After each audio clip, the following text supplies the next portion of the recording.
against you, and hence I am requesting that you forgive me. That is a confession. Bese kusiba khona i-repentance phakathi kwe-transactional forgiveness. So there is confession, that is number 1. And 2, there is repentance. And what is repentance in transactional forgiveness? It is a change of action. Ngiyaxolisa ukuthi ngisukela namhlanje ngenza kanje. And then from there kusho ukuthi sesiyabona akaseyikuphinda futhi. Akaseyikuphinda. Uyabuya umntwana hayi ngiyaxolisa ukuthi ngisuke ngahamba ngafike ngathatha i-chocolate yakho bengathatha isweets sakho ungazange wangipha. That is confession, isn't it? Ngiyaxolisa ukuthi ngisukela phana ngahamba ngakhuluma kabi. That is confession. But nxa sekule transactional forgiveness efuna i-repentance, it means awuseyi kuphinda futhi ulithathe liswidi lami noma ngaze ngilibeke awuseyi kuphinda ulithathe. That is change of behavior. Awuseyi kuphinda futhi ulahle umlomo ukhulume kabi. That is change of behavior. So it is a part of transactional forgiveness.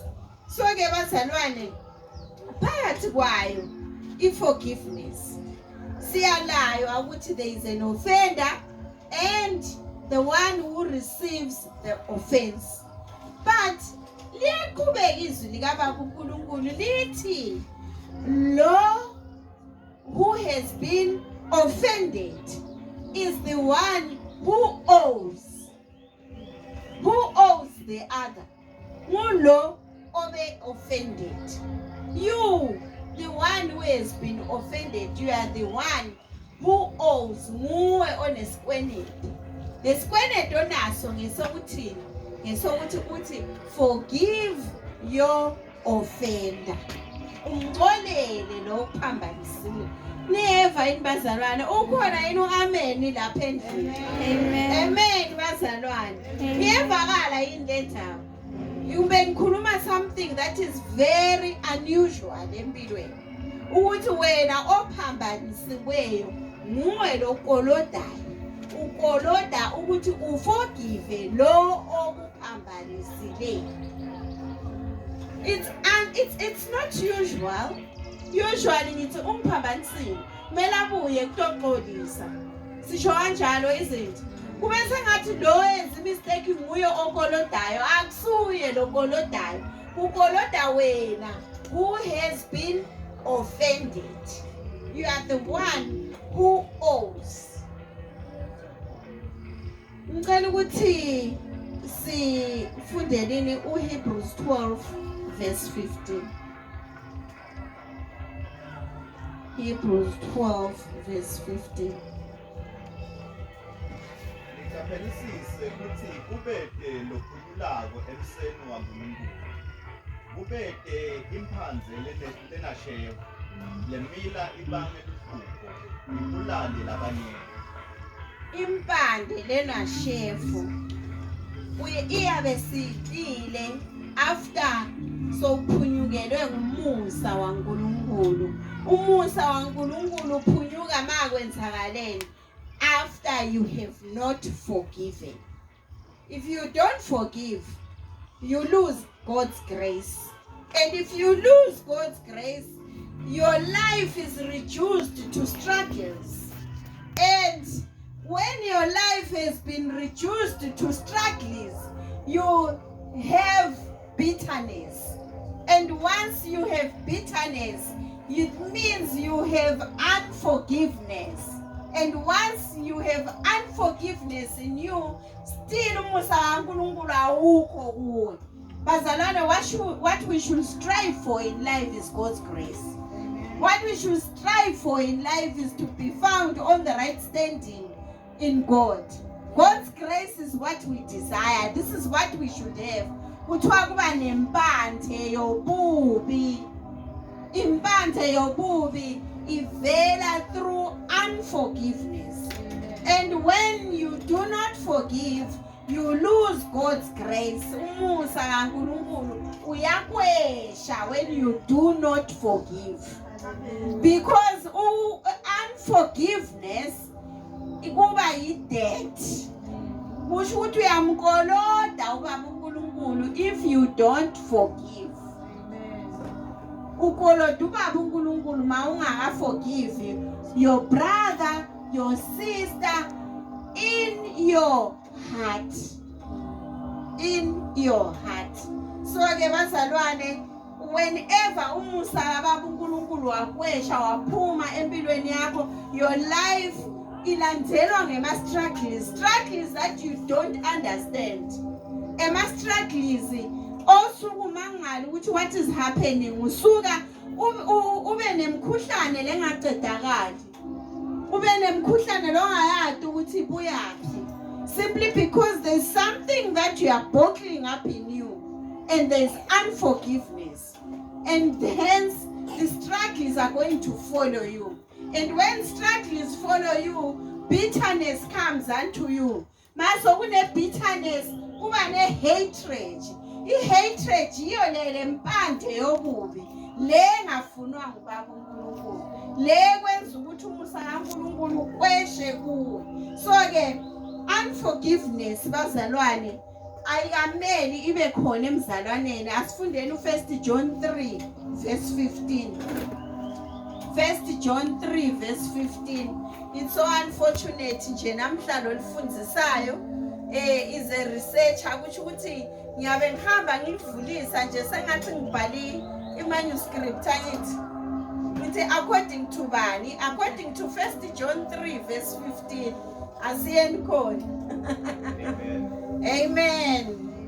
Umuntu lotonza umzalwane ungumbulali.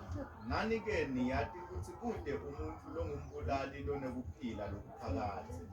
Amen. Sithi thina, whenever there is unforgiveness, God's grace moves away from you. When God's grace moves away from you, your life becomes full of struggles. And when you have struggles in your life, you get bitterness.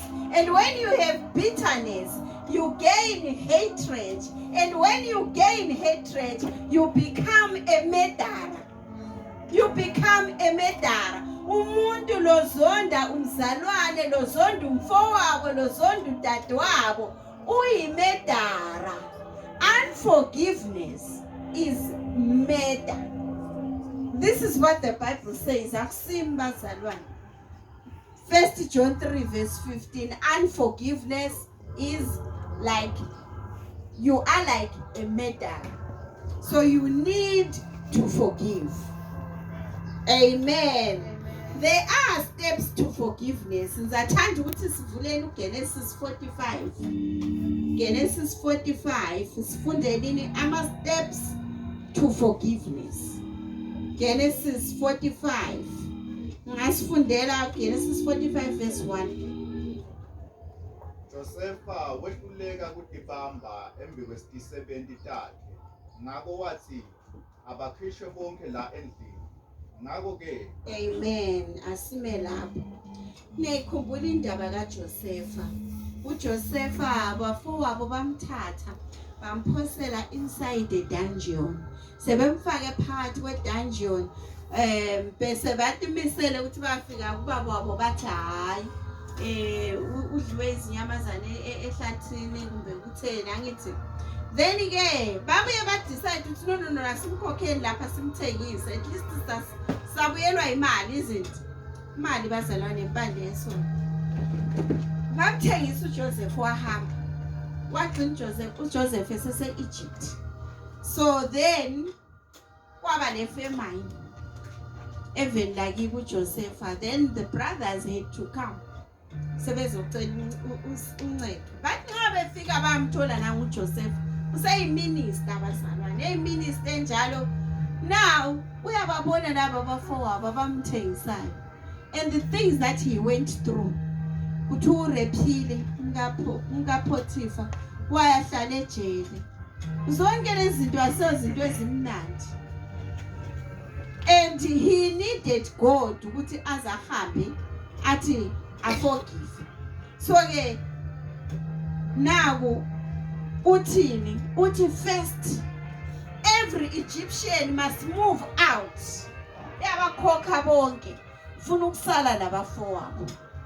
So ke the first step to forgiveness bazalwane awuthi njengoba kunje sithi ke ungiphoxile umamo bese ngibuya ngemaphambili lapha ngithi mama ubuye uzetshela ibandla ukuthi ungenzeni. Ubuye utshela ibandla mama ukuthi ungenzeni. No.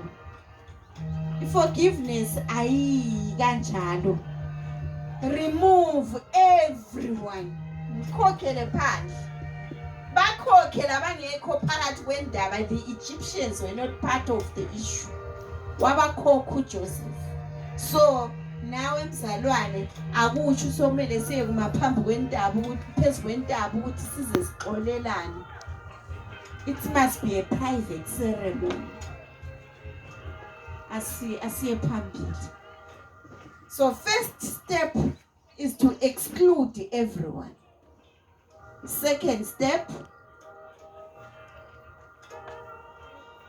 ngakho ke bakungasekho muntu ngesikhathi atshela bomnakabo ukuthi ungubani. Wakhala kakhulu bathi mate kwevane magibhithe kanye nebendlu yakafaro. Josefa watshela bomnakabo wathi phela mina nginguJosefa, babe usaphila yini? Kodwa bomnakabo abazange bakubone kumphendula ngobe babesethuke kakhulu. Josefa wakhuluma kubo wathi ngicela senisonzele la. Amen, amen. Ngicela senisonzele la. Okay, he was in pain. After everything that they did to him, remember Joseph was a favorite kababa wakhe. Eze wamnika a coat of many colors. A favorite kade ehleli ebunanzini. Lelo langa bayamthatha bayamthengisa.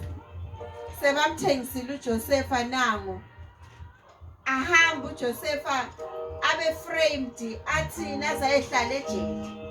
Acele nalomuntu ayemcelile uthi ngicela ukuthi ungiside ungikhulumele ngiphume masinya. And what happens? Wafika wamkhohlwa lo muntu. 2 years emkhohlile. Suke lapho nangu uJosefa sebafikile abakibo. Uyakhala utshengisa ipain. Bazalwane noma sihambe through ipain sakhala kangakanani, but the offender loku offendileyo msondeze eduze. What draw closer. Excluded everyone. What draw closer. Kubeka Mpumuzi. Nembala basonzela wathi kubo nginguJosefa umnakeni. Amen. Msondeze eduze kwakho. Kubeka Mpumuzi. NginguJosefa umnakeni nginamthengisa eGibhithe.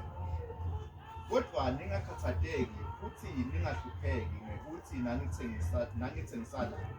Embeleni uNkulunkulu lo wangithumela ukuthi ngide kulendzawo. Abentela ukuthi nginendlulele ngekuda lapha ngitewusinzisa impilo lebantu. Amen, amen. Some of the offenses bazalwane that we go through, siyabe sizibuka sicabanga ukuthi lo muntu ufuna ukungibulala, ufuna ukungilimata. But wena mayimpilo yakho ilawulwa ngubaba uNkulunkulu. There is nothing that comes to you ilanda ukuze kubulala. Because he says it in his word ukuthi angeke enze ngikunike lokungaphezulu kwamandla akho. You will manage noma kanjani ukuthi ukunqobe. So ke nala uJosefa is assuring abafowabo ukuthi hayi lokhu okwenzakalayo kwenzakala ngesizathu sekuthi ubaba uNkulunkulu benenjongo ngempilo yami nangempilo yenu. Qhubeka Mphumuzi. Usengumnyaka wesibili lona indlala ikhungethe umhlaba. Kusasele leminye iminyaka lesihlanu ungalinywa ungavuni. Ngakho uNkulunkulu lo wathi anginendlulele ngekuda lapha uze anilondolote nibe yinsali emhlabeni nisinziswe kube ukhululwa lokukhulu. Ngakho ke akusini lena ngithumela la kodwa uNkulunkulu. Sewungede ngaba nguyise wafana nenkosi yendlu yakhe nenkosi etikwelive lonke laseGibhithe. Amen. Amen. Which I find the good in every offense that has been done to you. Find the good. Mina, I have found the good in offenses that are done to me, bazalwane. Umuntu mina ngangiphambanisa malanga lawo.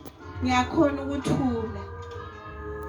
That is the good engiyibongayo kubaba uNkulunkulu. Kade nje bewuthi mawumphambanisa ngivele ngikulashe khona lapha angila tomorrow. Bevele nje ngihle ngiqedelana nawe khona lapha indaba. Futhi ngize ngikutshela ukuthi angifuni ukuyolala mphethe into zakho engqondweni yami ngoba ngifuna uba le peaceful sleep. Kade nje vele bekungela tomorrow bengikuklipha nje khona lapho one time. I know you know impilo yeboarding sakhulele eboarding thina. Ungabuyekela abantu bedlalela phezulu kwekhanda lakho. Hawu malanga lawa hawu. Sengiyimvu. Umuntu uyakhuluma iopinion yakhe ingi-offende kodwa ngithule. Ngaphakathi ngizitshele ngithi hawu ukubona kwakhe angikhohlwe ngalo. Forgive your brother or your sister in your heart. Sometimes akudingi ukuthi azabuye kuwe aze ukuthi sorry. IBhayibheli lithe in your heart. Liqala sitshela lathini in your heart. But if it has to be done physically, kusho ukuthi exclude laba abangekho phakathi kwendaba bese umuthi draw closer ma esese closer so to find good in the offense. From finding the good in the offense qhubeka Mphumuzi. Sheshani nibuyele kubabe nifike nimtshele nithi Josefa indodana yakho uthi uNkulunkulu ungende ngaba yinkosi eveni laseGibhithe lonke. Shesha wehle ude kimi ungalibali. Amen. Amen. He is trying to show them that he has forgiven them. Qhubeka. Utawuhlala eveni laseGosheni ube seduze nami wena nebantu bakho nebatukulu bakho nemihlambi yakho yetini neyetinkomo nako konke lonako. Amen. What does Joseph go on to do? He goes on to allocate land for them because he has been given power to do so by inkosi uFaro. So ke bazalwane yikho mina bengithi find the good in the offense that has been done to you. And ma ungayifanda le good, then you assure the person that you have forgiven them. And from there, do good to them. Noma umuntu angaza ku-offende umforgive in your heart. Ungazange wamtshela lingazange lakhulumisana. But forgive and go on and do good unto them. Benze lokuhle.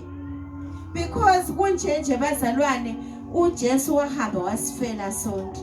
Wafela izono zethu. Did good unto us. Sometimes you look at yourself and look at your life. Look at how much you offend other people and how much you offend God. And then you say, maybe I don't deserve this good. But uNkulunkulu uthi yena indodana yami ngayithumela emhlabeni ukuthi izolifela lihlanzwe izono. And this is exactly what Joseph has done. Joseph was offended but has forgiven them. And he has gone on to look at the good inside the offense and also went on to assure assure his brothers that he has forgiven them, gave them land, and even blessed them. So, bazalwane, unforgiveness is murder. Unforgiveness makes God's grace move away from you. Unforgiveness gives birth to bitterness.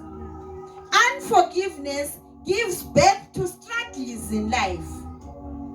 And unforgiveness gives birth to hatred. But God is commanding us that we should forgive each other. Forgive your brother, forgive your sister in their heart.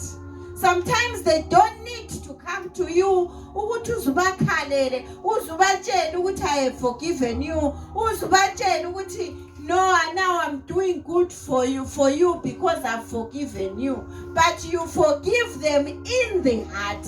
And when you have forgiven them, God's grace comes upon you. And when God's grace is upon you, you are assured of success, you are assured of good health, and you are assured of healthy relationships. Amen, bazalwane. Amen, bazalwane. Amen. Amen and amen.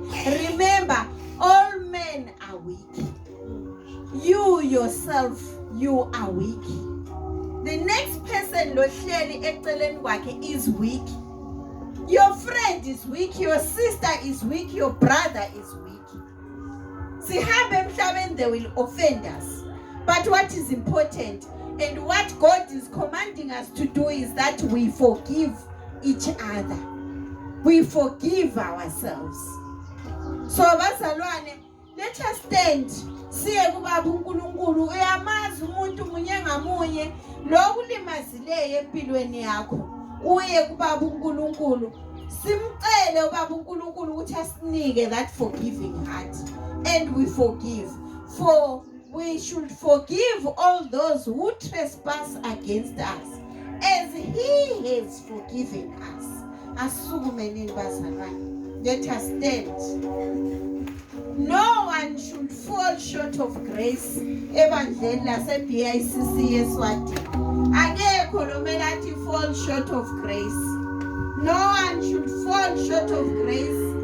Into eqakathekileyo ukuthi sithandaze nini, simcele ubaba uNkulunkulu asinike that forgiving heart so that we never fall short of grace. Asithandaze nini. Baba uNkulunkulu somandla, mdali wezinto zonke, Jehova Baba wena wethembekileyo, uchilo uNkulunkulu ezwini lakho that you are the one who has grace. Baba uNkulunkulu, umusa wakho kasifisi ukuthi sithi fall short of your grace because of unforgiveness. Hamba futhi uNkulunkulu wami usibusise so that we are able uNkulunkulu wami to assure our offenders that they are forgiven. Ngelihle igama lenkosi uJesu waseNazaretha. Qhubeka uNkulunkulu uyishumayele indaba ye-forgiveness ngaphakathi kwethu. In the name of Jesus Christ of Nazareth. Baba somandla wenu lamandla amakhulu. Hamba futhi Jehova, ungasitshiyi nangamunye umzuzwana. Sinike Jehova inhliziyo which is forgiving.